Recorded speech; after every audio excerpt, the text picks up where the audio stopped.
수험생 또는 고시생이 연애를 해도 될까요?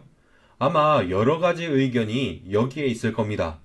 공부가 1순위여야 하는데 무슨 연애냐? 그러다가 장수생 돼서 애인이랑 헤어진다.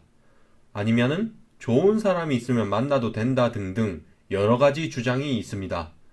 이번 영상에서는 수험생 또는 고시생의 연애에 대한 여러 의견을 이야기해보고 마무리로 제 생각도 좀 이야기해볼까 합니다. 애초에 정답이 있는 고민은 아니지만 여러분들이 선택을 할 때 참고할 수는 있다고 봅니다. 공부 호르몬이란 책이 있습니다. 이 책에는 공부를 할 때 어떤 호르몬이 긍정적인 작용을 하며 어떨 때 그런 호르몬이 나오는지에 대한 내용이 있습니다. 호르몬 중에 옥시토신이라는 것이 있습니다. 사랑과 인간관계에 연관된 호르몬인데 신기하게도 옥시토신은 안정적 학습에도 도움을 준다고 합니다. 이런 호르몬의 측면에서 볼 때 수험생이 연애를 하는 것 자체는 오히려 긍정적이라고 볼 수 있습니다. 하지만 여러분이 직관적으로 이해할 수 있듯 연애와 공부 사이의 균형을 너무 쉽게 무너뜨리고 심지어 공부를 그만두는 쪽으로 행동하는 사람들이 있습니다. 만약 그렇다면 독하게 합격하는 방법이라는 책에 소개된 조언도 귀 기울일 법하다고 봅니다. 저자에 따르면 연애 상대가 존경할 만한 사람이라면 공부와 연애를 병행해도 아무 문제가 없다고 합니다. 오히려 존경할 만한 사람이라면 수험생이 잘못된 길로 들 때마다 바로 잡아줄 수 있으니 큰 힘이 될 수도 있다고 합니다. 물론 책에서 이런 사람이 아니면 헤어지라고 한 적은 없습니다. 하지만 상대방이 어떤 사람인지에 따라서 연애가 독이 될 수도 약이 될 수도 있다는 것을 주목해 봐야 하지 않을까 싶습니다. 그리고 고시생 명언 중에는 이런 말이 있습니다.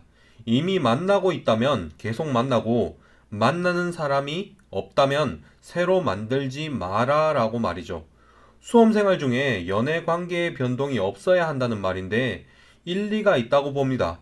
원래 연애 시작 시점과 마치는 시점에 감정 변화가 워낙 크기 마련입니다.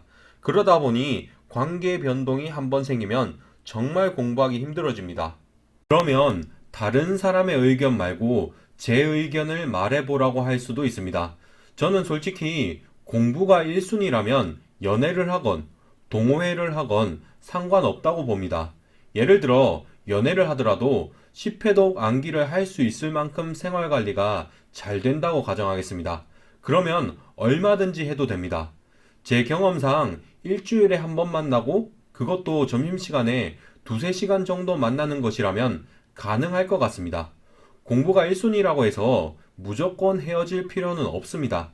사실 웬만하면 관계를 유지하려고 노력하는 것이 옳다고 봅니다.